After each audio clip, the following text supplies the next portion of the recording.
At midnight when the album came out, did you secretly hope your ex of 3 years would text you after she listened to it? Think her new dude felt away when like maybe he was just on her laptop? He in the industry, so you know what I'm saying? He probably...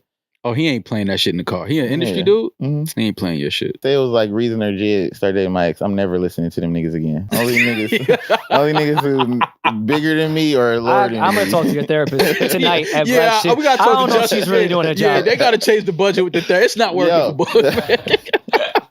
No worrying now. Westside Boogie, first of all, congratulations, man. Thank you, man. I have been a fan of yours for years. I played your music on an old pod that we used to do. You know, when I watch it, be feeling like Rory more support my music more than you. Really? Like it feels like Rory the fan, and you just like, now you know what it is when white boys just like you a little bit. It feels like a lot in comparison to brothers because we supposed to support each other. Yeah, yeah. Cool. You just like you do that now. Like I mess with. No, but you know why? Because I've been fucking with your music. I'm just happy to see it now. Everybody else catching up. But it's like it's like if I was in a party for a year and then now y'all get there. I'm like, yeah, it's man. been lit here. Yeah, exactly. And Boog is like the cool real hip hop card that white people would be like, yo, I fuck with Westside Boogie. It is that one. So, that's probably why I go a little I hope harder. I got you some vagina in the past, you man. Did, bro. I promise you that you didn't. Damn it. How you feeling, man? Because I know it's first been returning guest, by the way. Yeah. I mean, but Boogie, he's not a guest. He's family, man. This is Boog, man. Yeah, man. Why Boogie you is call me family, that? man. Yeah, don't call him a guest. This is family right here. But back to how I feel, man. I'm happy I got that them sophomore jitters out. You know what I'm saying? Because I can't lie, like it wasn't scary at times. You know what I'm saying? Especially Drake announcing the same day as me. So. I ain't gonna lie. That's something that me and Rory looked at. We was in Mexico, and we was like, damn, Boog. And we said at the same time, it was like, fuck. You were the first person we thought of when we saw the first person we thought about was you, because you're like, damn, Boog album come out tomorrow too. Drake just announced the surprise project. He's been harassed for years. And I'm like, this is just my luck. It was crazy. I was in the 40... Were you upset though? Nah, let me tell you, I was in 4040 Club with Justice, my manager Justice in New York. I know that guy. He wanted me to celebrate my album somewhere else instead of LA because I probably would have stayed at the crib. Yeah. And like it's been looking at comments. Yeah. You know what I'm saying? So I'm at the club and then somebody like, did Drake announce the album? So then I'm like watching a Warriors game, yelling over that because I'm finna win some money. Yeah. Then I'm like, nah, this is not real. Then it's like start creeping up on me. Then it's like, because it's human nature. He like one of the biggest artists in the world. Right. But then it was like all the homies, everybody around was like, Boog, you good. You know how great you is. You know what I'm saying? So it didn't last that long. And I also knew what type of album it was like an hour before. You know you did? Saying? Yeah. I got a little wind of it. Kind of like made me feel a little better. Not that it's not a great album. It's just two different worlds. So it made me like feel a little better. Yeah. Okay. You know what I'm saying? Did you feel any way, because when did Kendrick come out? A month prior? Yeah, probably like a month before. And you were close to done at that time. Mm-hmm. And he definitely got in his therapy bag. And that was kind of the theme of yours too. Mm-hmm. So now you got Kendrick therapy bag out, Drake in 6 hours. And unfortunately, you're in the 40/40 club. Yeah, and it felt like the universe was just trying to destroy me. I'm like, what did I do wrong? I've been just, you know what I'm saying? But what I realized, because when I did hear Kendrick album, I was like, dang, it's kind of like the same message talking about like healing as a black man in therapy. But then I got over it quick because I realized the message of gun violence is being used by everybody. You know what I'm saying? It's not like just for one person to talk about it. So I should be happy that Kendrick is putting light on this message so this message could get out more to more people. You know what I'm saying? He being one of the biggest artists in the world, it just helped the message for real. So if I really care about what I'm talking about, then I should be happy that Kendrick delivering that message. Did that journey start before you started the album or in the middle of making it? Nah, before. That started before. That started after my breakup, just crying, trying to figure out a way to stop crying. Okay. And when was this? What was that? About 3 years ago? Okay. No, I was with her 2 years ago. About 2 years ago, I think. I was in Atlanta. I was with this girl for like 3 years. It felt like my first healthy relationship because all my prior relationships was like based off like trauma or like trauma bonding, fighting with each other just so we can make up. So this was the first time I felt like I was in a real relationship. So when we broke up, I was so lost. You know what I'm saying? And anybody who know me, they know my music is based off heartbreak. I'm just like, oh, let me take this heartbreak. I love getting my feelings hurt because I can make a fire project off of it. Wait. You love getting your feelings hurt? I wouldn't say I love it because it don't feel good. But yeah, I do be like, every time I just channel it to something else. And that's where my best music comes from. Okay. So it'd be like, when I'm not hurt, it was the point when I wasn't hurt, I didn't know how to make music. And so at this time, getting in therapy after I got my heart broke, I couldn't create because it was like, oh, now I got to hold myself accountable. I can't use the same cheat code of blaming this girl. But then I was just stuck like, how am I gonna rap now? Because like this lady trying to heal me through therapy. And so, I spent the first year just avoiding like really growing all the way. And I still do it. I don't think healing look cool. You know what I'm saying? I can't even get a lot of hoes. I keep saying that. It's like hard to get girls when I'm healed all the way. So I'm like fighting that too all the time. You know what I'm saying? But that was a funny line in that was a great line. He just saying his demon so he get some pussy. Yeah. You feel me? But do you feel like as black men, we have to find for therapy? I feel like all black men in America, especially, I think we all need some type of therapy. I think that too. We've all been through traumatic events, losing friends, family, and then sometimes we've been taught to be strong, man up. Exactly, you know what I'm saying? Exactly. You crying like as an artist. You said you write better when you're hurt. Do you think that's something that we should get away from, like feeling like we have to be hurt to create great art? 100%. That's why I don't like glorifying it, but it was just my truth for a long time, and so I'm still trying to, it's something obviously deep in the psyche of black men. My mama never gave me a space to be like emotional because she felt like I had to go out in the world and be tough.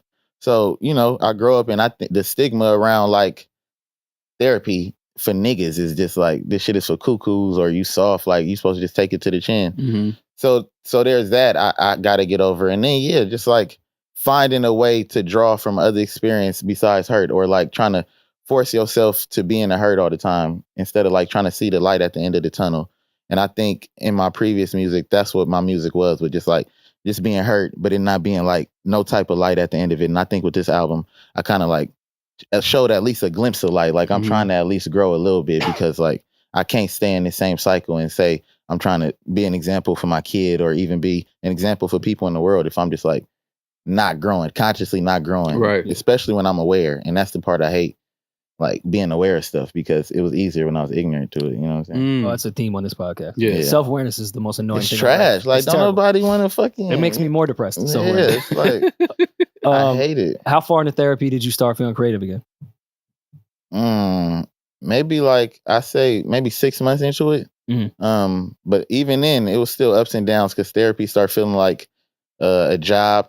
And then I was still trying to like push myself to find new sounds on this project. Like 3 of the songs came in the day before I had to turn the project in. You know what I'm saying? Like, so that was like 3 weeks ago. I did LOL, SMH, and then Ratchet Bug, like the day before I turned it in. So yeah, it's still hard. You know what I'm saying? Still trying to like channel new energies and not come from this space of hurt all the time. I'm pretty sure it slowed down my production rate, and I got to figure out a way to fix it. But I'm a human. I'm trying to figure it out. How far into therapy did you stop lying to your therapist? I still lie to her sometimes. I lie to my therapist. Yeah, it's still stuff I hide from her, because it's like, I don't feel like talking about it today. You know what I'm saying? It's some stuff I've already opened up to her about, so we kind of just been staying on them topics for the past couple of weeks. I'm like cheating right now. I know it's like, but you're paying for it. Yeah, it kind of feel like you're not. It kind of feel like you're not paying for it when it's like going through like a label situation. Okay. And I never actually handed it, and I'm pretty sure it's coming out of my budget somewhere. Yeah, for sure. Oh, you paying for that? Yeah, but you know what I'm saying? Let me assure you that you paid for that. Oh, see, let me not make false claims. Okay, my bad. LVRN has it handled. Okay, shout out to them. Shout out to LVRN. You've deprived Justice of 3 pairs of cool pants because of your he don't never girls. Just say something out the background. He has to make sure he let me know. Nah, nigga, LVRN did that. I want to talk about the artwork for the album cover. Who was the creative director for that? Was that your idea?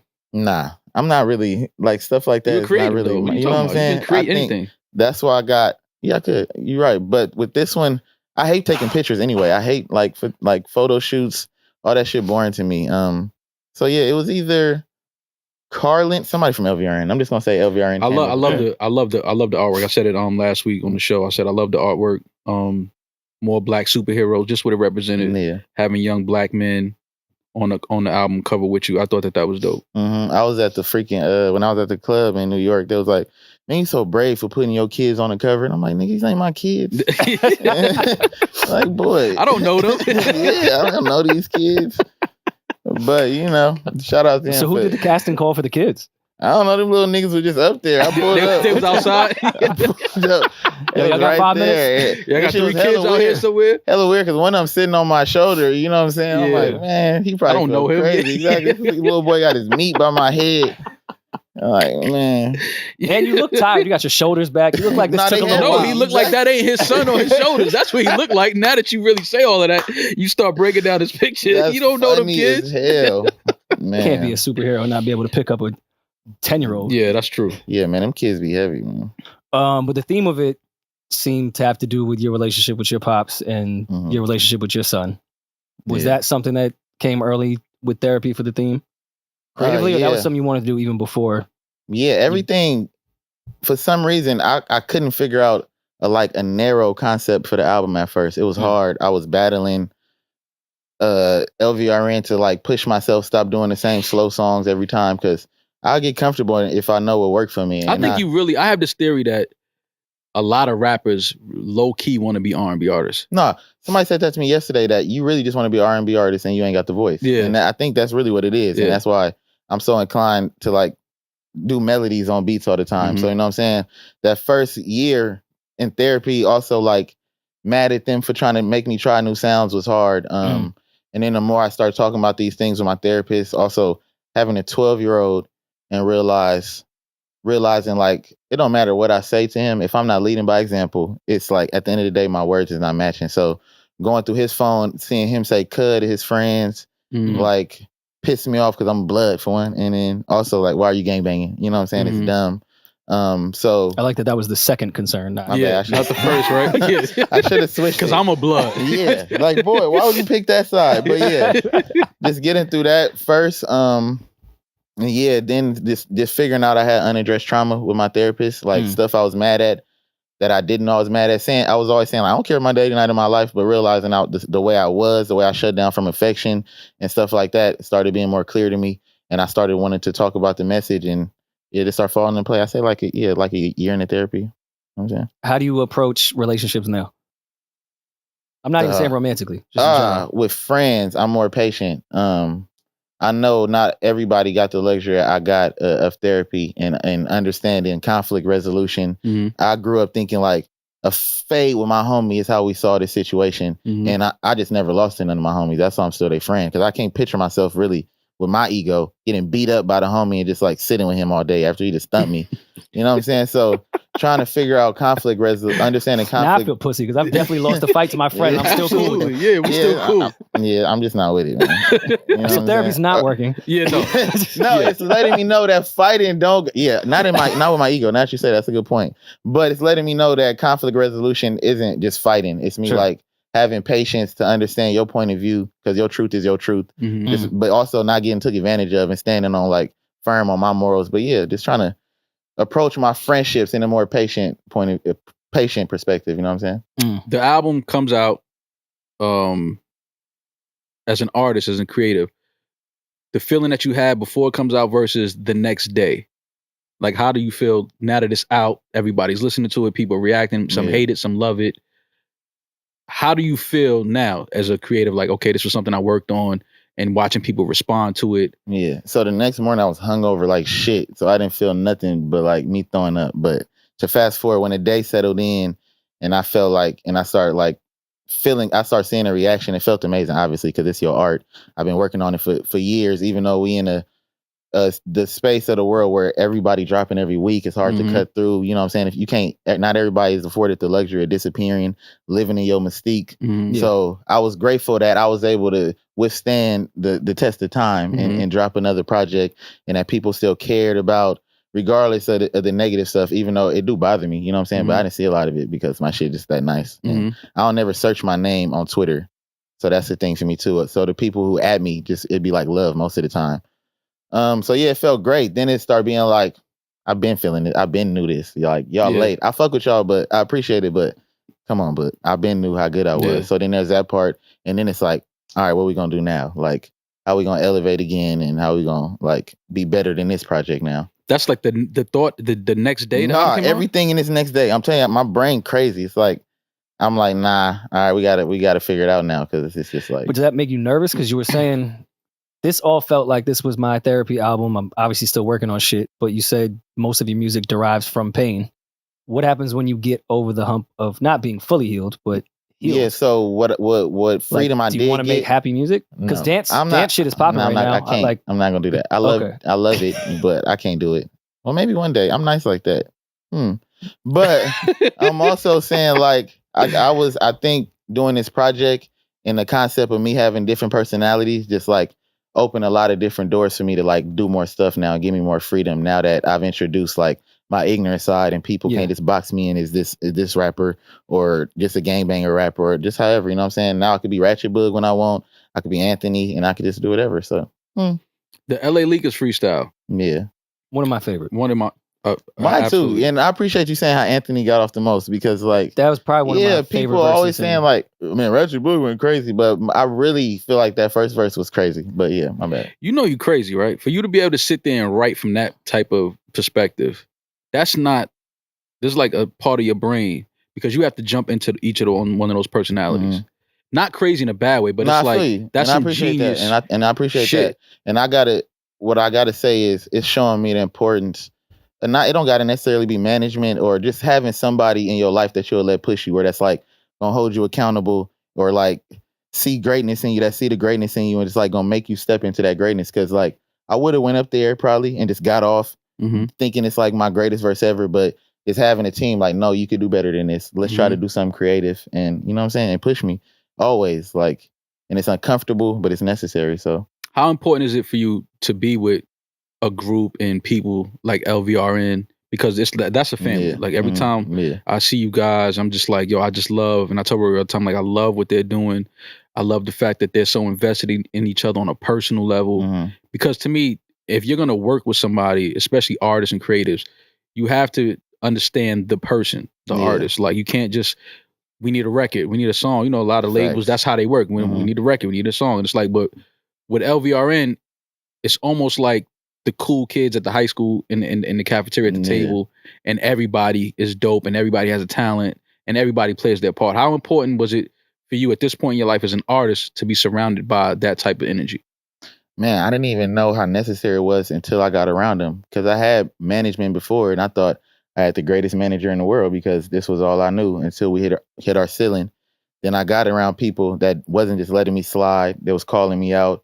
And of course, like it's irritating at first when your brain already conditioned a certain way to get away with shit. But then you start seeing the results of it and you're like, why would I ever do anything other than this? Or why would I ever want any type of other circle around me? So I'll be trying to preach it to my friends like, man, y'all need to be like this, because they be having little groups and I'll be telling them like, y'all need to have conversations, be honest with each other. Like they be saying crazy stuff to me. Like in the message, they be like, this shit trash. Like, and like, I know right now we got that language with each other and you probably can't say that to everybody, but I get it. It's love. And they like, Boogie, we know how great you is, so push yourself. So that shit hella important, especially for somebody like me who always in my head, who always like, I'm doing this wrong, battling these thoughts. I need somebody around me that's gonna like calm me down, but still push me at the same time. I won't say who the rappers are. Rappers are shady. I was in a writing camp 2 days ago and we were talking about Colors performances. I was there. I was there too yesterday. Okay, all three of you was there. And you got brought up quick and everyone's like, yeah, Boog might have the best Colors performance.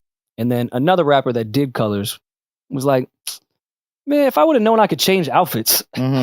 Reason told me this last night, so it was probably him. Yeah, I know. He said, I wish they would have told me, you know what I'm saying? Because his, I think, finna drop. So shout out to my boy. Me, him, and Jid was drunk as hell last night.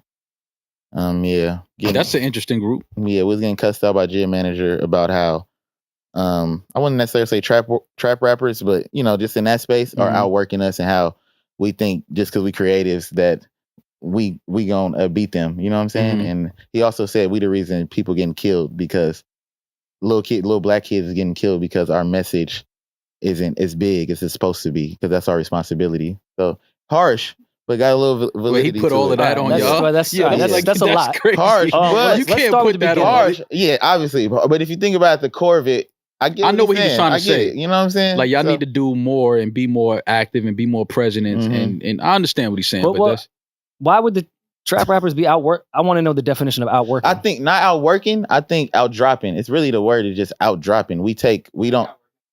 How so though? Justice said the outworkingness. I think from his mind, from the way he looking at it, they just go in the studio. They just dropping records. They going in there recording, and then they getting the song out. They're not overthinking. They're not trying to disappear. Well, that's because to me, it's it's like fast food. Yeah. Like they putting out those joints, and it's like, we'll it's take easier to create. We'll take those extra value meals. It's like we all from them places. Like, we'll take the number 7, but it doesn't. Does it stick? Nah, but I think it's still great in a world. I don't want to say what we doing is greater.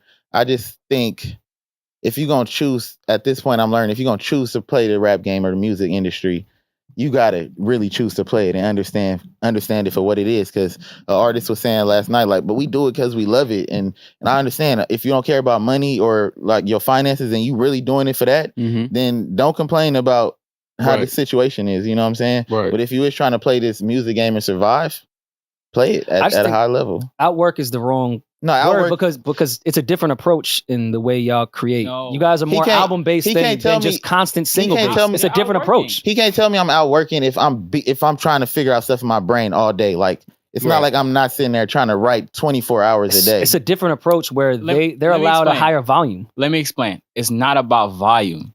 It's about presence. So the thing is, it's not about he needs to drop 5 albums a year. But when you're looking at rap is a lifestyle, right? So like, I know we like to put a barrier in between two people now, or two different types of rap. But like, when you look at Tupac, when you look at Biggie, when you look at Jay, it's a lifestyle. They embodied everything of it. Like they gave us great music, but they were also still outside. They were networking. They were doing everything they need to do. And they were dropping all the flyest shit, the clothes, the videos, the movies. Like they're out working, and that's what the younger guys are doing that are in this trap situation. And it makes it feel like guys that are on the other side of hip hop are kind of more recluse and not doing as much. That's a weird example because when Pac, Big, and Jay at that time, that was popular rap music. They could do that because they were at the forefront of music. It's because they're out working. But then the game wasn't it's because it's oversaturated now too, though. Because everybody. They're out working. So like, how do you explain Drake?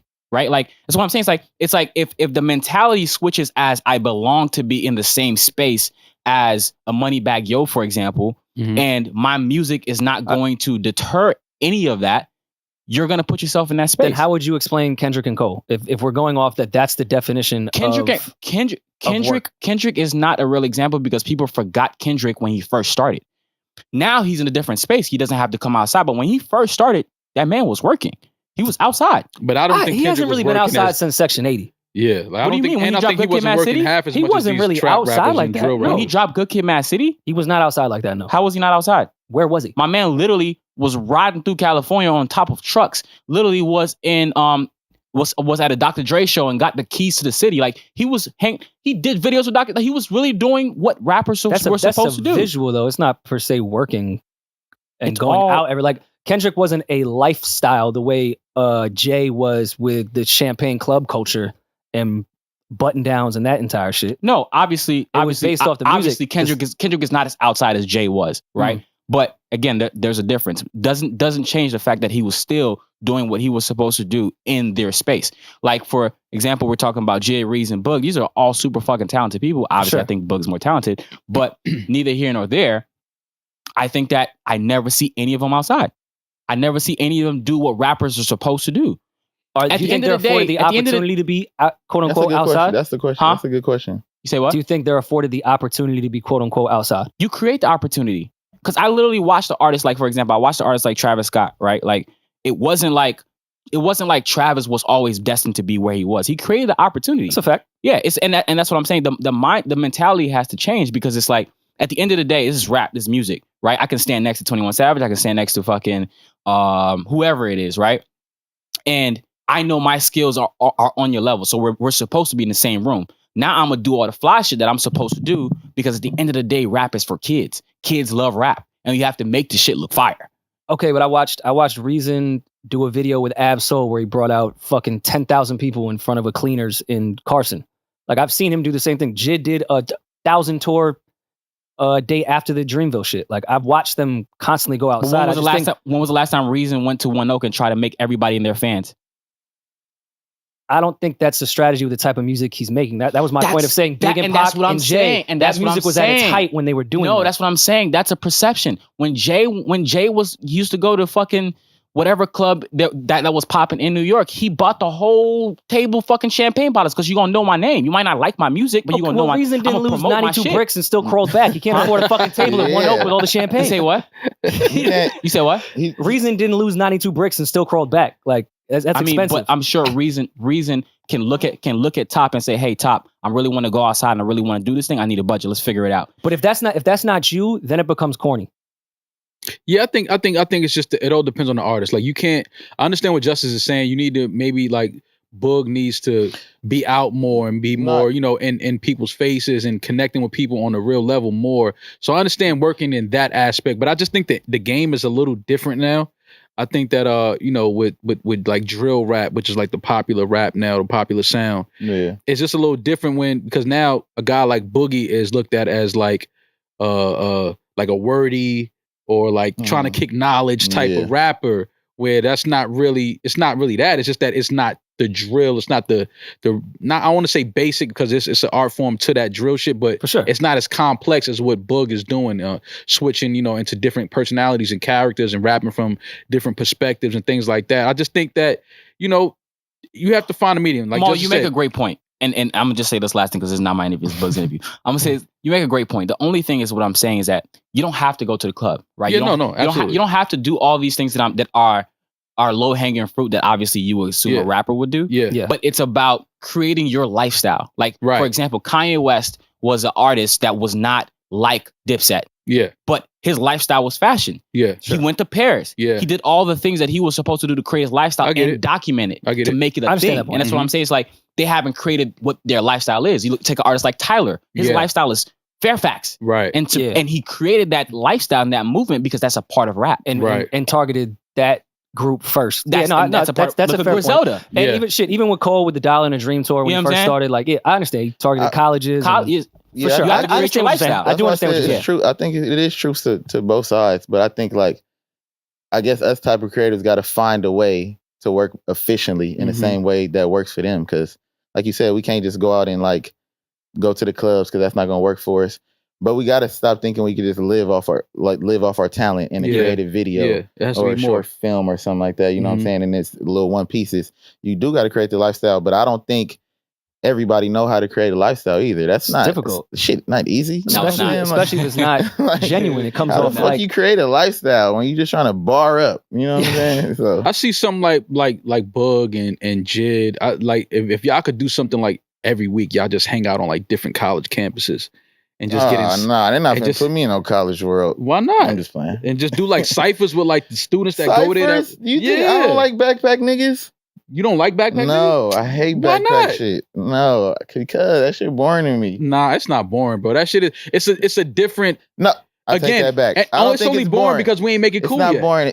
That's valid. That's what I'm saying. But also, perception. Exist anymore? Also, growing up for me was just like I'm either R&B or super ignorant music. That's just the only music I listen to. I know it's probably but it's ignorant students on college campuses that's writing ignorant shit. I'm there with them then. But I'm just not trying to rap about like the universe and stuff like that with no college. I think I'm just saying like more so like just connect with like college students and just be because they are the next. No, you're right. Wave. It is. They're going to create the next. And they be like the main ones understanding my message about like absolutely understanding their potential and their future. So you're right. That could be my world. Just shit like that. Just hanging out on college campuses. That's my world, bro. No, I'm telling you. I mean, I became a J. Cole fan for life because of that, right?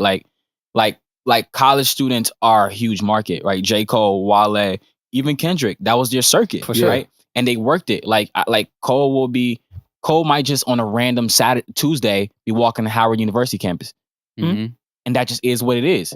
Yeah. And you got to touch people. Like that's just, you got to create your culture. But also the major label push does help in that regard. And let's use drill, for example. Where the lyrical rap shit, yes, it's profitable. There's always, the number one rapper every year is always lyrical. Yeah. No matter what. No matter what year you talk about, the number one is always a lyrical dude. But below that is where all the real profit is. Mm-hmm. And volume game right now, drill would be more profitable than trying to find that one standout lyrical person that we're going to put dollars behind. Right. And create this lifestyle shit. Because yes, did Cole do a lot of that Dollar and Dream shit all by himself? And we feel like Rock would even admit they fucked that up and didn't realize what Cole was doing, making him single chase and all that. But it did help that he was on fucking Columbia. Like he was able to take risks by himself because he had that backing. And I just feel like with the drill shit, they're maybe not out working. They just may have more resources because it's easier for these labels. Now, Atlantic doesn't give a fuck about an album. Atlantic wants to put out singles. That's what's profitable right now. And drill, you're able to do that. Whereas what Boog, Reason, and Jit are trying to do is projects, and those take 3 years to do. And we're going to bank on something that takes 3 years that may not work. Yeah. Or I could take this 2-minute record that I know is going to playlist and find the next sound that's going to be just like that and put out 20 of them and then move on to the next sound. Yeah, but what my thing is, it's not even, again, it's not about the music output. It's just about being... The sound output is what I'm talking about. Yeah, I mean, that's one thing. But what I'm saying is that at the end of the day, Maul just had an idea where it's just like, how are you in people's faces? Like, like my thing is like, it's like creating stories. It's like if the next story was, like Boog went to go to Morehouse and like he got a dorm and he created his album there. You know what I'm saying? That's a story. Now you're creating a whole lifestyle. Sure. Like, you know what I'm saying? Like, and also like, it's also about tapping into, like, Boog is not really like the party guy. You know what I'm saying? Like, I'm a party nigga. Like, tap into the resources around you to be able to help create your lifestyle too. Like, The Weeknd does that very well. He doesn't go outside like that. Right. You know what I'm saying? But he taps everybody around him to help create that and shield that. He brings everybody into his world. Exactly. That's what I mean? The features on the album. Shelly, shout out to Drum. My boy. Snoop. Uncle. How, that's like two totally different, all over the place. You know what I mean? Yeah. How did that come about? Like, as far as do you hear the records and you're like, okay, I got to get Drum on this, or this is Snoop? When I did the song, I remember LVR just complaining about how I didn't have no single, and I took it like offensive because I was like, they trying to make it sound like I'm being lazy. So I was crying. Then I got off the phone with because Naj was like telling me I was being lazy, so I cried. Then I recorded All Right. Then I was like, oh, look, we got a single. All you got to do is like say this to you. So then I went to Atlanta to finish it with Justice and Shelly just in the background singing over every goddamn beat you play in the studio. He don't let you have your own session. Right. The nigga just sings. So, he started, these niggas ain't nothing. I was like, yeah, that shit hard. Yeah. So, that happened organically in the studio. With Snoop, my mama used to be married to this fuck nigga, but, you know what I'm saying? He from 20 Crip, which is a Long Beach gang, which is where Snoop was from. So I kind of met them when I was younger. And then I say that trump card, even though my mama not with the dude no more. I got Boomin' and Snoop always still supported me. So I knew I could get a feature. And he gave me 2 verses in like 30 minutes. Nigga just love rapping, I think. So that's dope. How'd the Soulja Boy one come about? I was in the studio on bullshit. I didn't even think I wanted to keep that song. I was just playing, trying to record. I was like, hold on, this shit hidden.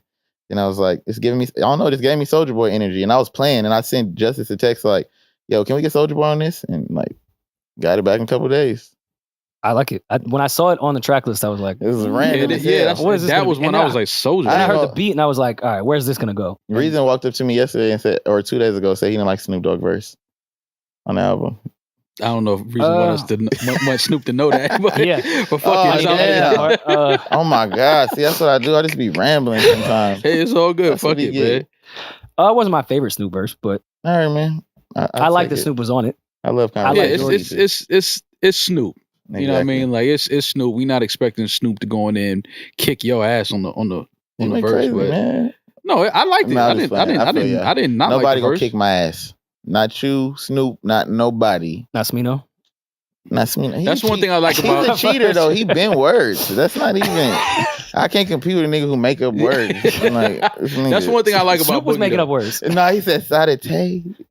But Boogie always been the type of artist. Like I start talking about somebody, I'm like, Boogie, he can't fuck with you though, and nobody can fuck with me, and I'm just like, all right, fam, my bad. I believe it now though. I think last year I was saying that shit, but I didn't really believe it. You ain't believe it? Nah. I was now you feel like hype myself up. Now I feel like when it's the people I looked up to, when I really feel like I could compete with them, that's how I know I really believe it now. You know what's one rapper where you hear him every time and you like, fuck, he nice? Drake and Kendrick.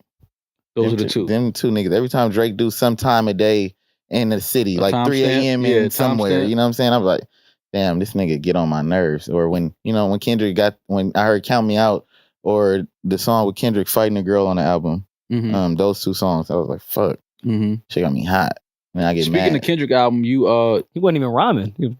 So what? It was just energy. PTSD from argument. Especially I got a baby mama, and it sounded like how we used to be when my kid was like 3. That's like everybody I think that had a relationship could relate to that record. So did you the record with Kendrick and Summer? Did you write some of that? Purple Hearts. Purple Hearts. I help with Summerverse. See, you R&B dude. Yeah, bro. exactly. That's my vibe, man. Don't play with me. Play with somebody else. I just don't understand how you could love that Kendrick interlude of the fighting and then write something that's shut the fuck up when you hear love talking. I mean, I didn't write that part. Oh, that wasn't your bars? Nah, shut the fuck when you hear love talking. Nah, that's not me, man. So you wrote Summer's verse? I didn't say that. I said I helped with Summerverse. Okay, my bad. Semantics. There's NDAs and I understand. all that. Nah, that's for real. I just helped. No, you helped. No, exactly. you helped with Summer's part. At midnight when the album came out, did you secretly hope your ex of 3 years would text you after she listened to it? And did she text you? Nah, my ex has happily moved on, and probably with the. You don't know she's happily.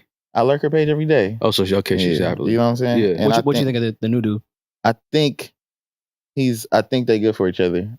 I feel like obviously mad about the situation because I know him. You know what I'm saying? Somebody not know him like that, but somebody around. So that part frustrated me. But when I removed my ego from it, I wasn't a good boyfriend. Okay, you know what I'm saying? That's real. There's also that. I appreciate that. Yeah. I mean, yeah. So do you think she listened? Yeah, I'm pretty sure. It's still a flex. I always still want to flex on her all the time. So I don't want to see her lose. I want her to win in life, but I want to win more. Yeah. That's fun. That's real though. You think I want to win more. Away? I want her to win, but I want to win more. I think her new dude felt away when like maybe he was just on her laptop going to Apple Music to type in some shit, and so Westside Boogie. I mean, he in the industry, so you know what I'm saying. He probably. Oh, he ain't playing that shit in the car. He an industry dude. Mm-hmm. He ain't playing your shit. Like if he get in the car and your shit playing, she in there by herself, like he went in the store to get something, he come back and Bug coming through the speakers, he for sure turning that off. Yeah, she never gonna play my shit around him. And he not gonna play my shit no more. That's hate though. It is hate. Why you hating? Nah. What if I like your old dude? Yeah, music? like he nice. He talented. Like if my ex-girl used to date, I don't know, Kyrie Irving, you think I'm not gonna watch the game because Kyrie, like it's like he's nice, and I'm gonna draft him on my fantasy team if he's available. I don't give a fuck. Yeah, I'm gonna ask her how he's feeling. Yeah, like, support the draft. I think it depends on how. Yeah, if like say it was like Reason or Jid start dating my ex, I'm never listening to them niggas again. Really? Nah, man, you can't say that. Well, one that'd be kind of weird because you kind of like fuck with them, but nice direct peers. Like, you know what I'm saying? Anybody I feel like is like I'm in a world with them. I ain't playing them niggas no more. It's like hell no. Only niggas who bigger than me or lower than me. I'm gonna talk to your therapist tonight. At we gotta talk I don't know if she's really doing her job. Yeah, they gotta change the budget with the therapist. It's not working for Bug. He don't even want to listen to the music no more. Man, maybe I'll do better in that situation. You know what I'm saying? But I'm also glad I'm showing this part in that people understand therapy ain't no just like immediate results. Yeah, no. Oh, I mean that's the new wave, and you know, because therapy's become trendy, and everyone thinks like, oh, I'm in therapy, like you fixed. See, like, we make therapy trendy. Let's make hanging out on college campuses, doing ciphers with the kids. Let's make that trendy. You know what I'm saying? We can make in our culture, we can make anything cool, and it can't be cool until it comes to us. There, man. At college? Come on, fam. College? Of course. But I will say they're gonna walk right past the cipher and go to the party with the drill music. Yeah, if they can't twerk to it, they trying to hear your therapy bars. My red bandana. I don't. Is that what works? Yeah, we don't. I don't think you want to scare them. They gonna see that and might be go back to their dorm. Boogie was the first blood I met that wore Crocs. I thought that was an interesting fact. My sense of like, but why though? Like gangbangers always wear house slippers. For one, I don't even know how to travel. For one, I don't even understand what you're supposed to wear when you go places. Justice sending us this list of colors and pastels. I'm like, what the fuck? I'm trying to wear some basketball shorts, a wife beater, and now my assistant got me wearing this dumbass silk shirt with like. Yeah, I was like, Justice is just trying to change your palette. I get it. You know, like, man, we got to get you in fashion. Yeah, you know what I'm saying. Yeah, absolutely. You should. Even that's fashion though. He has you wearing cool pants. My assistant bought me these pants. I can't. Oh, well, no, that's a good look. That's not. That's you. That's Bug. It's not forced. Yeah, good vibe. Good vibe. Good vibe. Wait, but is your assistant in fashion? No, she just a girl. No, that's it. That's all you need. You just need a girl that knows what pieces to go grab. Exactly. You in fashion now. But look at you now. Fucking up with the lifestyle. You should be in Paris right now. Exactly. Man, I suck there. You suck in Paris? I feel like I would suck there. Why? Like Paris, like for one, that shit seemed boring. Just sitting there watching people walk. I love fashion people. I love models. I don't want to get canceled. No, already fucking up this new lifestyle that we're gonna create. Man, it's just like we just quiet watching people walk. Listening to like boom, boom, boom. Nah, but then they got Kendrick just performed. Nah, that shit look hard. I just was talking about Kendrick performed. That shit look hard and performing, but still sitting there look boring. I don't want to sit there. Yeah, but I mean, if Bug had the opportunity to perform at Paris Fashion Week. Bro, you know I'm gonna go. Of course, you gotta go. You gotta kill that shit. Yeah, man. Why not? Fuck that. But and Justice will make you go anyway. Justice is gonna make you go and wear some of his cool pants. Fashion Week does look odd in Paris. I just don't know what. Again, like you saying, I'd stand there with like a see-through shirt, feeling weird. We're just vibing. I don't know nothing. I feel like that's all I've seen on IG is just see-through shirts. That Paris Fashion Week? Yes. That's probably the look next season that's, coming in. I won't be wearing Hold on, where's Kendrick and him at on theirs? That's Paris? Where Paris. I'd imagine. Oh, that's at the Louis Vuitton fashion show at the runway show. I ain't never owned Louis Vuitton. Have I ever owned Louis Vuitton? Dave Free is the best Dame Dash of all time because he just sit there, he don't talk. Dave Free is amazing. He's from the hood. Shout out to the homies. I'm scared now. Okay. Take back. If that was offensive, I apologize. Shout out to Dave Free, man. An artist that you want to work with, but you won't say it. Like you won't approach him about it. And for whatever reason, you just won't never bring it up to him. That's a great question. Probably, I think Game is a legend. For sure. Yeah, probably him. I'm actually shocked he gave me a look, though. He gave me a video shoot before, you know what I'm saying? But he in his competitive bag, and he keeps saying he's the best rapper out, so now I'm not going. Well, he's on a rollout right now. Yeah, I don't care. Me too. I saw him. He just put out Hit Boy. Him and Hit Boy put a record out together. Violence, right? Violence. This shit hard. It's very hard. I'm curious though with the album title Drillmatic. And when I heard Violence, I was happy. Because I love Game's one of my favorite rappers. I just want drill shit. He was playing 2K. I need to get to that point where I could just ignore $6 million. How much do we believe Game though? Because Game got legendary lies. Like Game be getting some shit off. It's like, bro, hold up. Y'all don't think he could get a $6 million tour? No. We know he can. I just don't think he. I don't think he turned it down to play 2K. Is what I'm saying. Yeah, I done been in some dark video game bags, like to where like I look up and I've been in my underwears for 2 days, and I'm like, whoa, what the fuck going on? Yeah, but you wouldn't be in that bag if it was a $6 million tour waiting. Nah, but I also haven't made as much money as him to have the luxury to turn down $6 million. But I don't know if I'm ever gonna get to that point. But you'll get to that point. $6 million is turning down. Yeah, $6 million. All right. Yeah, I don't know. I don't know if I believe Game on money. That one. I fuck with Game, but I don't know if he's not a legend. He said I could have been a billionaire if I wanted to. I just didn't want to. See, even that is like, wait, what? Like who says that? Yeah, Game, exactly, nigga. I could have been a billionaire if I wanted to, but 2K was out, and I wanted to play 2K. That's just like, okay, we need to get you some help. I mean, that's just like I respect Juicy Smollett right now. Still dying on the lie. He just did a whole interview with Sweat. Yeah, but that didn't cause. He's still dying on the lie. Nah, they turned the comments off. I was looking at that yesterday. That shit was funny because now the comments is going to my Sway freestyle because it was the last thing that came out before Jesse. So that's hilarious. They on your shit talking about now Jesse. My whole comment section is, why the fuck y'all turn Jesse on? Jesse a bitch. I'm thinking my shit going viral. Jesse, they come I'm like, Boogie. Look how many comments my shit got. I'm up. It's all Jesse. Shit, I mean, yo, look at all the shit that happened around your release. Jussie, Drake, Beyonce, like, Warriors. It's a lot of shit around Boogie's release. Yeah, me hot. It's a conspiracy. Yo, did you watch the Sway shit though?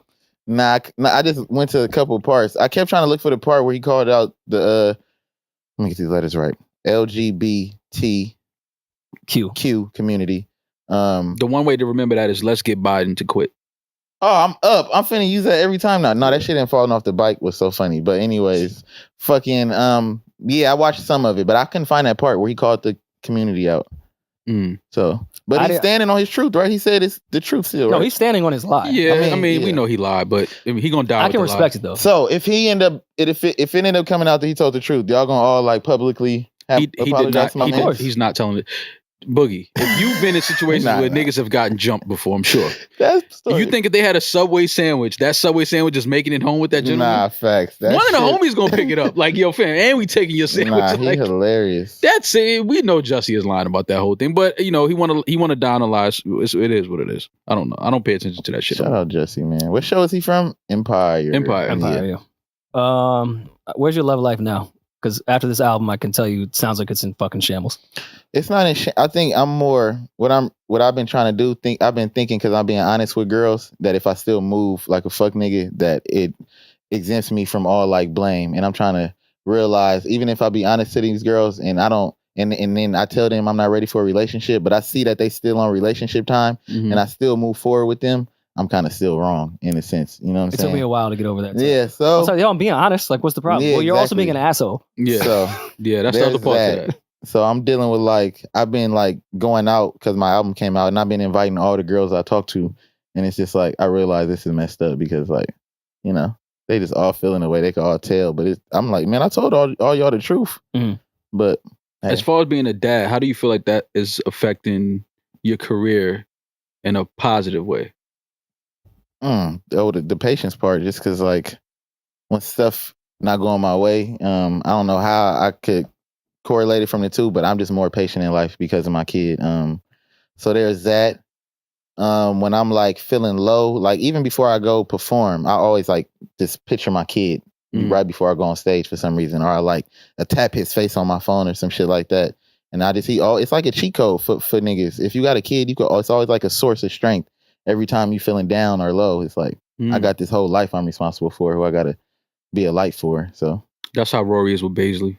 That is true. That's fine. Whenever we got a pod and he's feeling down, he just FaceTimes Baisley and I haven't seen her in a month. He jumps in the game. Hey guys, I feel like an absentee father. Huh? Who's Baisley? My dog. His dog. Oh, okay. That's what's up, man. Shout out to Baisley. Yeah, that's his dog. Speaking of parenting, and I know we're jumping all over the place. I love that. With the Killer Mode video at the end, did you share that note with your mother before the video came out, or did she watch it in real time? Nah, the crazy part, I did a Colors interview before that, and I never had spoke about nothing outside of my therapist, how I was angry with my mom. Like for the past, since I've been a grown up, my mama calls me to tell me she loved me, like, baby, I love, and it pisses me off.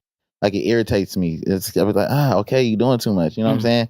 And I couldn't figure out why I was so angry until my therapist, we talked about me not having that space to be emotional, and how like now when she tried to do it now, it's just like, it's too late.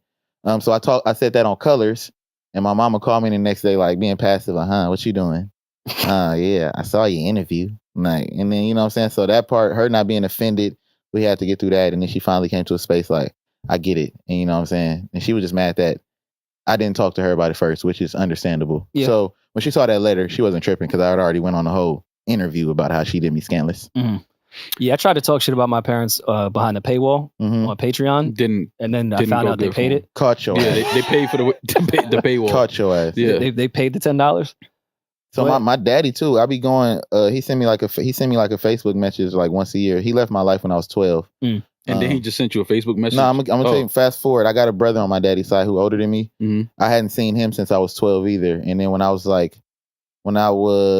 18, I was walking with my best friend who a Crip, who was walking in Long Beach, like just walking around being 17, was walking around being ghetto, you know, just walking from the park.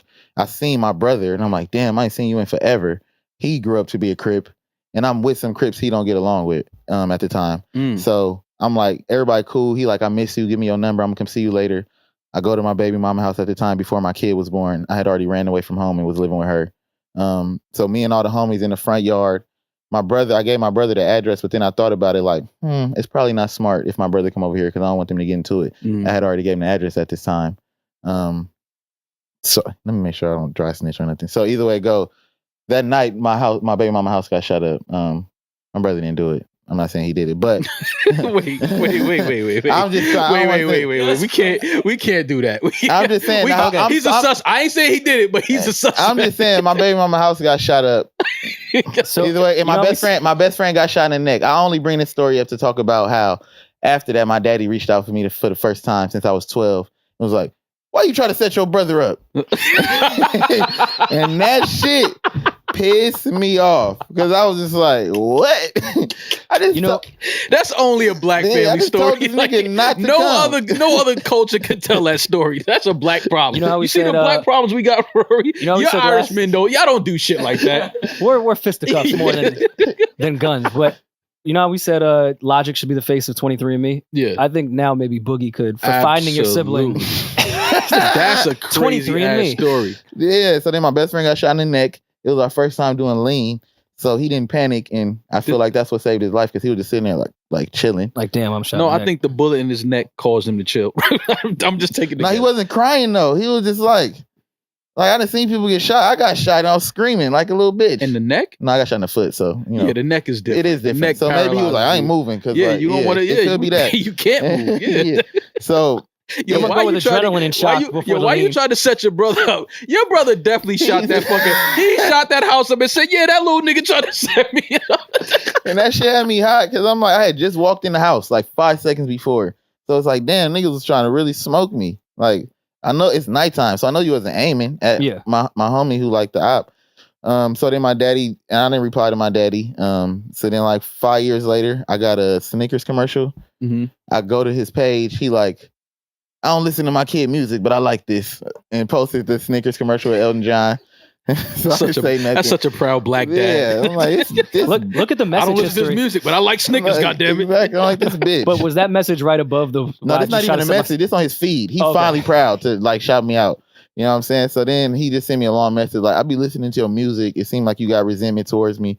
I just want you to know I tried to be in your life, but your mama chased me away. Like I tried to go to court. You know what I'm saying? I'm not saying my mama was easy to deal with, but I just know it's nobody that could keep me away from my kids. So it's never going. I'm never going to take that as an excuse. Should have gave him the address too.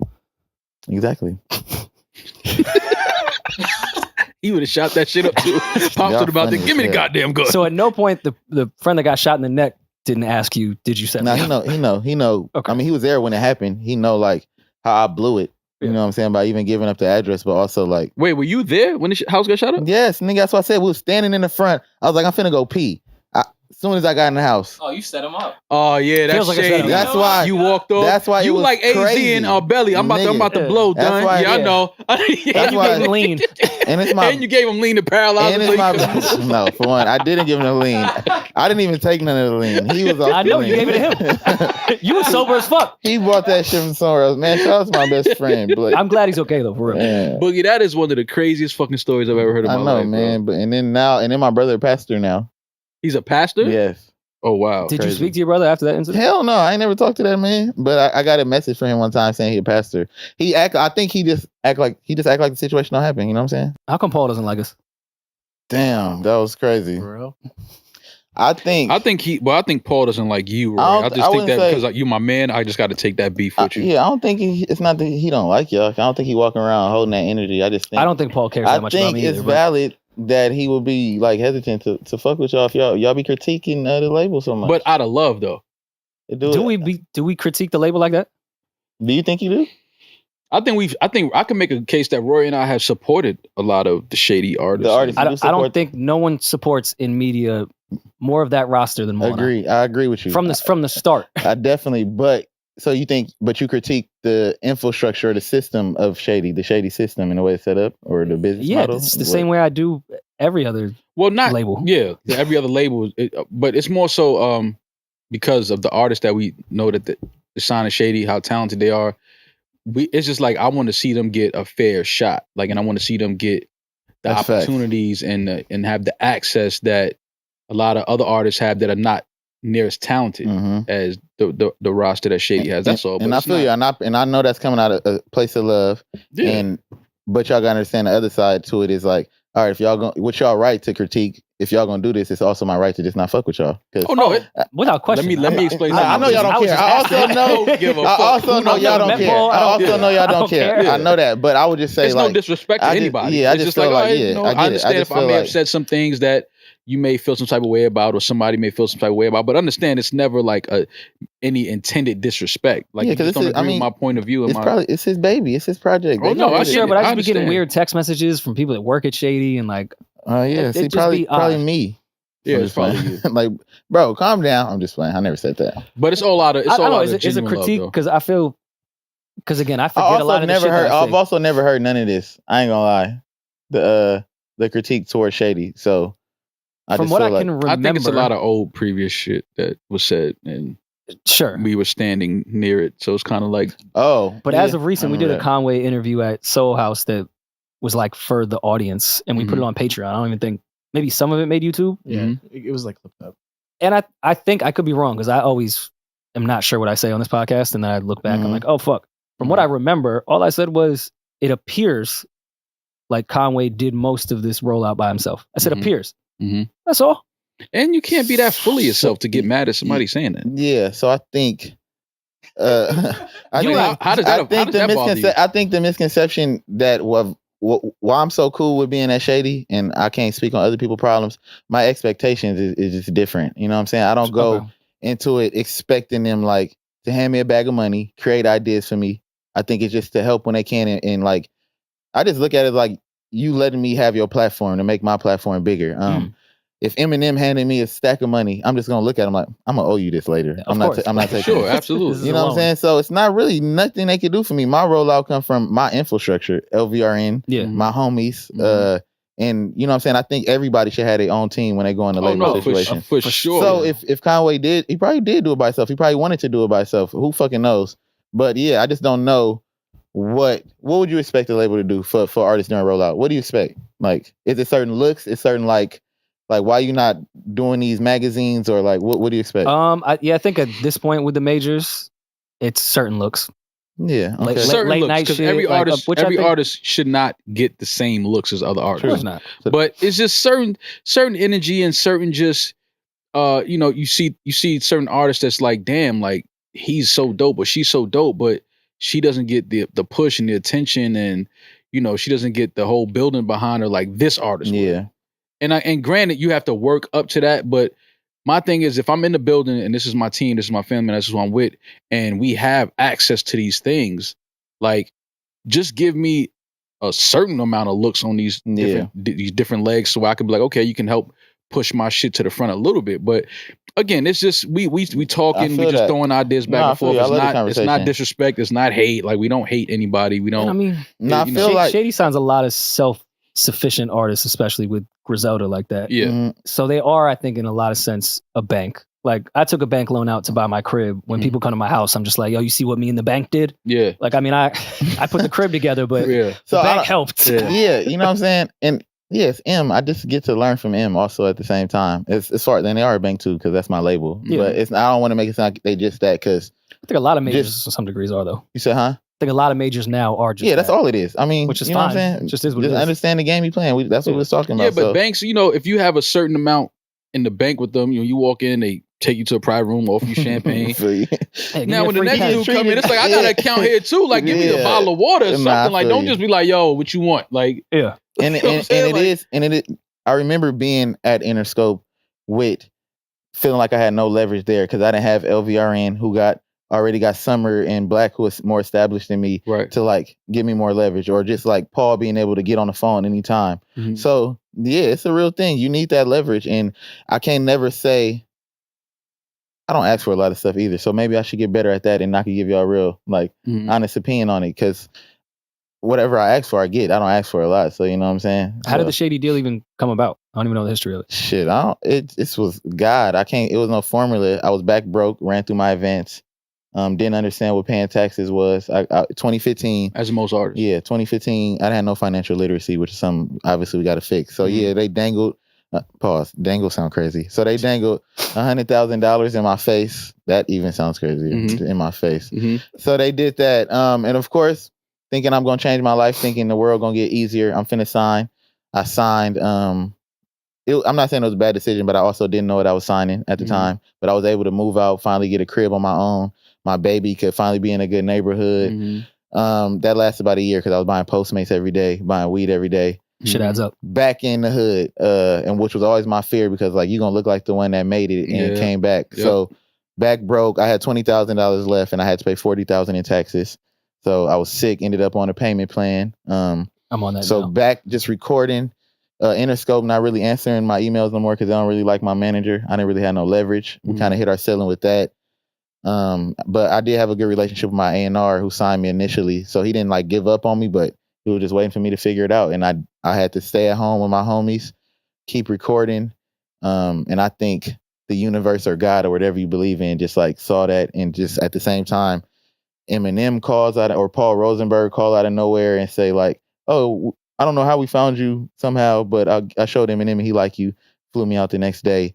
And at the same time, LVRN popped up in my life, because I don't know how Tim, my A&R, just connected the dots. So yeah, that's why I tell people it's no formula. You just really got to believe and like really keep going until it pay off. And it's cliche as it sounds, it's facts. Dangle, money, flyouts. It's crazy. Yeah, you sound like an IG vixen. Exactly, I'm a thot.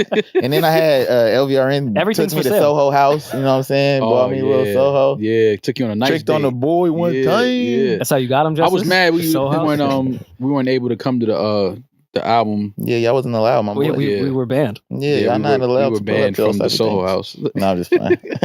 But it looked like a great night. No, it was amazing. Yeah, I had fun. Amazing. Yeah.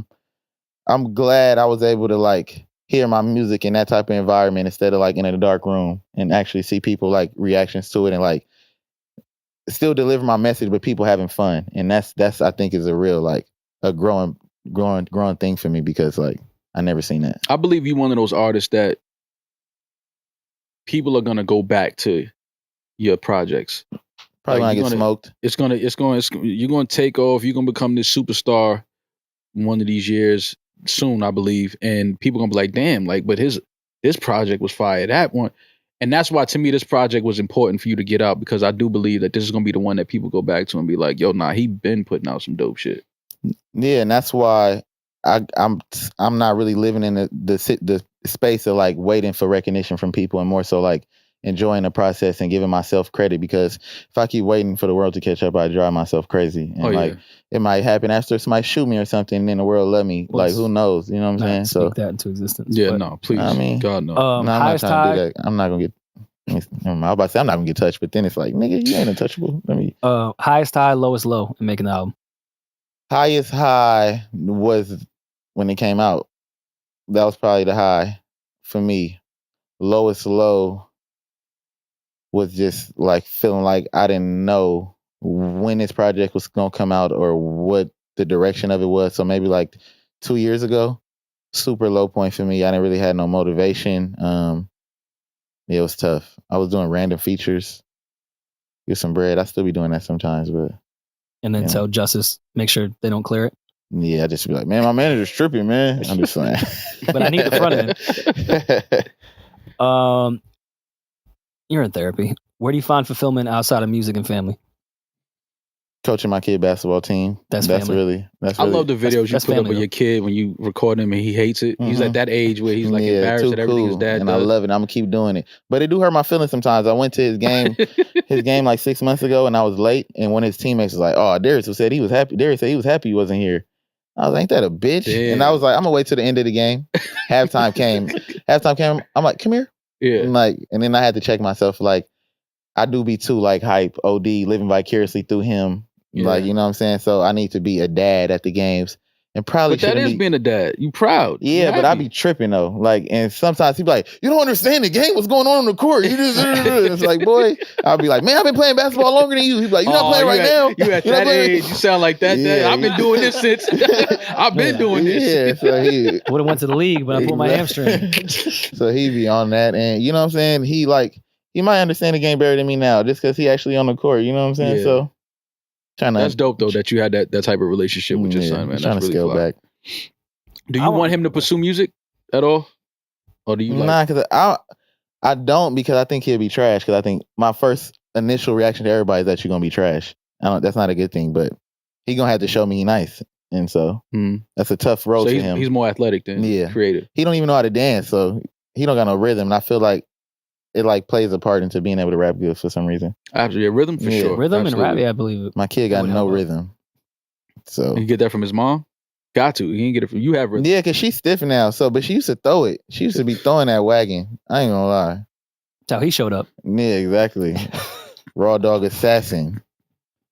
I just want us to progress as people, man. That's all I want. He has no rhythm, so he can't rap. But he likes ball. How tall is your baby mother? My baby mama is shorter than me, but my kid already my height at 12. Okay.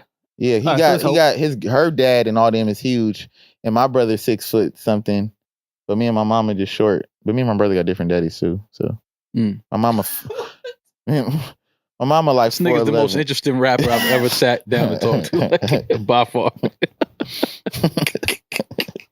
I had an address joke of doubling back, but I just Vlad would have a blast. Nah, he got me blocked. Crimes. He got me blocked too. Shout out to Vlad. Why did Vlad have you blocked? Or maybe he unblocked me. On what, I used to be on his bumper. Yeah. For real? Yeah, I used to make random tweets like, "Y'all niggas really go to Vlad, huh?" and stuff like that. Yeah, but he hates Rory. Yeah. Oh, he hates Rory. So Rory has a lot of white on white. Like he's single handedly bringing white on white crime. Nah, but also I'm beefing with Vlad because of kind of white on white crime. Because not really white on white crime, but after Mac Miller died, the day after he was like, who's better, Mac Miller or Eminem? And that shit pissed me off. So I was like, that's that bitch, it's too soon. And timing is a little weird. And then he DM'd me, was like, I was the first person to ever support you, but you choosing this route blocked or some dumbass line. He's very arrogant in how he beat your ass. You're choosing this route? Are you my dad? Who you talking to? Like whatever he said. That's what I felt when he did that fucking video when someone asked if very weird. You would have Rory on. I would never. I never said I wanted to go on. He's hilarious. No, but in case why you are you doing a rant Rory, of saying that you would never have me on, and I'm saying I don't want to go on. But I do like how he opened his platform to like up and coming journalists now, letting other people do the interviews. But here's my shit with Vlad. When you strip away the bullshit, he's a good journalist. Huh? He can conduct a good interview. He can. He's good at that. He has too much fuck shit attached to him. Yeah. But I'm sure that affected your career drastically since you chose that route. Yeah, so man, lucky to have the album come out. Got no Vlad in my life. I was beefing with the nigga who be judging albums, Anthony Fantino. What's his name? Fantino. I know you talking about. Yeah, he had me hot. So he looks like me if I let myself and go. Pitchfork just gave me 7.3. I seen it last night. They got me fucked up, but shout out to Pitchfork for even 7.3 out of 10. Yeah. How do you feel about reviews from? I don't really care, but they in my brain they always say Pitchfork is the one you're supposed to care about. So it's like, I guess my subconscious kind of care. Why is that? Why should we care about the Pitchfork? We shouldn't. I'm not justifying it. I'm just telling you I'm a flawed human who cares about things like that. Sometimes. You just said you didn't care. Exactly, that's the flaw. I would care. I understand. Nah. What'd they say in the review? Well, I didn't have my glasses on, so I couldn't read everything on the way. That's hilarious. I'm using that. Nah, for real. What they said about y'all last episode, I ain't have my glasses on, so I couldn't really even tell you what they was in them comments saying. And it was too long, but I just seen my boy told me they said something about they didn't like one of the transitions or the sequence or something like that. That sounds like a Pitchfork thing. Yeah. Like when you start getting comments like that, it's like, y'all just trying to find something, but Does the written review matter anymore? Nah, it don't matter. It just matters to industry people in our fake little world we create. Mm-hmm. That's true. But I don't think my homies ain't looking at no Pitchfork. You know what I'm saying? No nigga I know looking at Pitchfork. So yeah, that's not really our culture like that. We don't really pay attention to what Pitchfork is rating. And none of the bitches or women, I need to stop saying bitches so much. None of the women I deal with never been like, your Pitchfork review was crazy. You know what I'm saying? And didn't let me hit. So yeah, they only gave you 7.3. If you would have got a 7.8, I would have let you know. But 7.4? You know what? I was going to give you some pussy if you got a 7.5. But you got a 7.3. And I can't really fuck with you. What are you listening to? The Ken Jams album, Myself, for the first time, because I never listened to myself or I never let nobody play it around me. So I'm finally listening to my project. I've been listening to that a lot. It's another album I downloaded. No, it's not. Just Ken Jams and R&B stuff. So what R&B singer am I listening to then, Boogie? Frank Ocean. Blonde still gets heavy play for me. Classic. Yep, that's about it. You don't listen to no current rap. You don't really like. Let me not lie. Ramona Park Broke My Heart was a good album. It was a great album. I don't really listen to rap, but that was a good album. Well, you've had some problems in Long Beach, so I could understand. Yeah, Kendrick. You said I got problems in Long Beach. Oh yeah, I did get shot. My boy got shot, and I got shot in Long Beach. That's crazy. You should stay out of Long Beach. I got shot, but I got shot in Long Beach, New York. It's really safe. Yeah, man. Hold on, no sleazy. You know that dude? What they gonna do to me? And then Lil Baby helped on a remix. Okay, it's a trap song. Yeah, I know that. No, I know that. This is my favorite question to ask artists because I would love to watch them lie about what they're listening to. Yeah, artists don't listen to shit. I don't. This shit crazy. Because artists, y'all in your own world. Like y'all create your own world and y'all just stay in it and y'all create from that world. And then y'all come out when it's time to come out. And you're like, oh shit! Like I never heard this. I never seen this. You feel me? But I try to stay like up to date. I just don't really go back a lot because a lot of people don't got replay value for me. But it's just too much music. Mary J. Blige. You are everything. That's my shit right now. I've been playing that every day. And Wyclef Jean and Mary J. 911. That's really my shit right now. Mm-hmm. And yeah, those two songs. Stevie Wonder. All I do. Stinger. Yeah, like Big Life After Death. You should check that out. Life After Death? Biggie? Yeah, like that's the new one that's great. Shout out to Biggie. You don't listen to that? Huh? This is over with. Shout out to Big.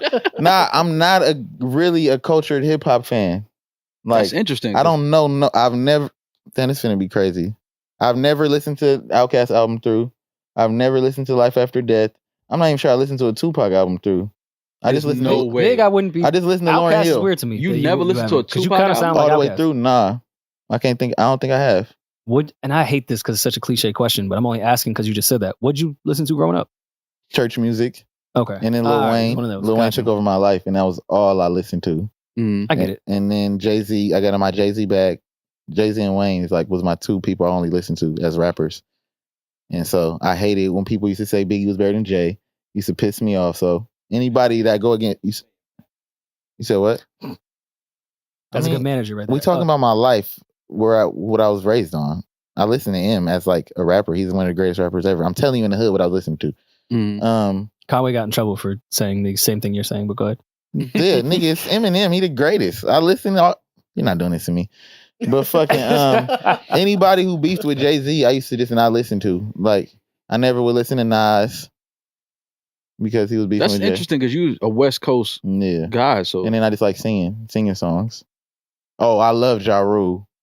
Really? That was my nigga. Fucking, he was amazing. And 50 Cent was amazing. That wave was amazing. And yeah, him of course. That's so. I never would have thought you were a Ja Rule fan. Nah, I hated him losing like that. Damn, I just thought about that. That's funny because he got destroyed by the big dog. My nigga M destroyed you. That's funny. But fucking that's hilarious. That's life in full circle. But yeah, Did M destroy him? Well, he helped. He didn't have to jump. That's what made it so fucked up because M didn't even have to jump into that, and he still came in there. He did. He had to protect his investment. 50 was destroyed. 50 could have destroyed him by himself. I know. So I'm the biggest rapper. Let me double down and make it worse. I feel you. I think with Ja fucked up in that, he took too long to respond. Yeah, I feel you. I think in that whole Ja 50 thing, Ja took a little too long to respond. And it's crazy because 50 went on to like make the same music that he was criticizing. That was the funniest part about the entire thing. It was like, so he on record singing and shit. Yeah, go listen to Massacre. That's an R&B album. Fuck. And that's not fair. John Irv got fucked. Well, not Ja, but Irv got arrested. They froze their assets. It was just timing. Yeah, it was. Ja was unaware. We got to revisit that whole timeline of events that happened around that time, and it was a lot, man. It was Ja was up against a lot. It wasn't just rap. It was a lot of shit. Fast forward, they got Shady got The Boy, and Murder Inc. got. Shout out to Murder Inc., man. That's fucked up. I'm just playing. Irv Gotti said, Irv Gotti is a fucking legend. That's a fact. No, he is. And he was pissed off about the Drake album. Though he said he doesn't. That's not hip hop. He don't understand. But we were talking about it earlier on another episode. We were saying that it wasn't intended to be a hip hop album. Nah, facts. And what I appreciate y'all saying, what I'm starting to understand is it really matter your environment when you first hear music. And like, oh, absolutely. Y'all saying how people was in bed, like waiting. Yeah, I get their frustration. But you know what I'm saying? Go outside a little bit. Because even the song on my album, Stuck, I played it for a reason in the studio. I played all these songs for niggas in the studio. And you know, they didn't give me no energy. I noticed it. Then when Stuck came out, Reason like, why you didn't play me this song? This shit amazing, nigga. And I was like, boy, I'll let you hear this. So lying ass. So, yeah, it definitely is where you at. It's the type of environment you're around. Also your mood. Like what you're dealing with in real life. Like when you hear certain music. Because I've gone back and listened to albums. And I'm like, damn, this should sound way better now that I'm in a better mental space. Just like, you know what I mean? So it's exactly, because now that I drop my album and I'm not like really stressed, your pussy is calling my name. You know, that song slap. That shit is hard. No, that's a social clip right there. Yeah, no, absolutely. Absolutely. That song sting. Did you get pussy on album release night? Nah, because I was in New York, man. What was I doing? I followed a lot of hoes that was at 4040 that night. Yeah. But y'all was there. I was piecing the whole night matter together. of fact, the girl who helped throw the event, I slid on her. And then I was telling her to come to the hotel, and then I fell asleep. I remember, and then I woke up. Oh, that's a great night. When you fall asleep on them, blew it. Great night. Those are the greatest nights. I appreciated your honesty on No Jumper.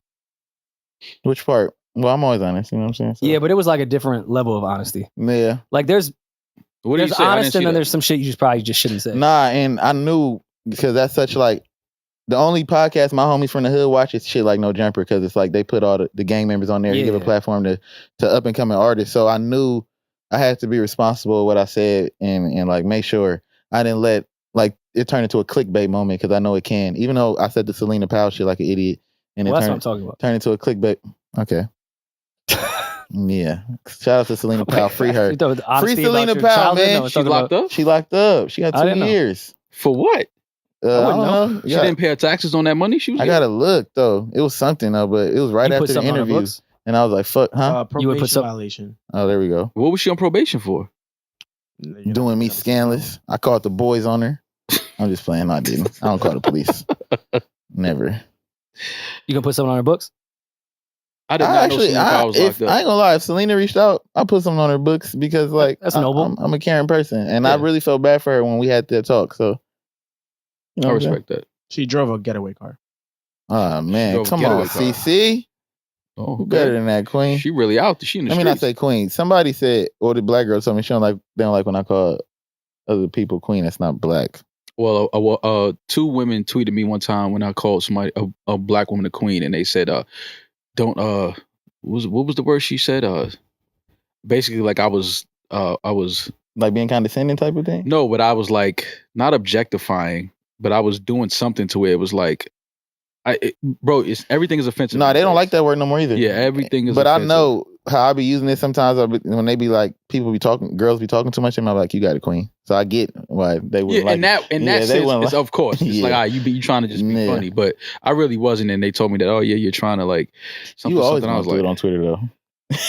You are a great crazy. Twitter personality, though. I be chilling, bro. I love it. You got like a rapper Twitter. I think if people saw me like what I was doing while I was tweeting, they would be like, "Nah, we can't take this thing serious." It's funny. Like I be shit. Yeah, like I be in the crib. I can't find my other slipper. Like I'm just walking around on my phone. Like I don't be trying to bother nobody. And they got so many opinions of your personality. That should be so funny. People don't really know me, man. That's fire though. And they mad that they don't know me, and I only give them doses. Like my peoples know me, but the Twitter world, they don't really know me. Then they think they know Rory. We think Rory more like open to the world than you.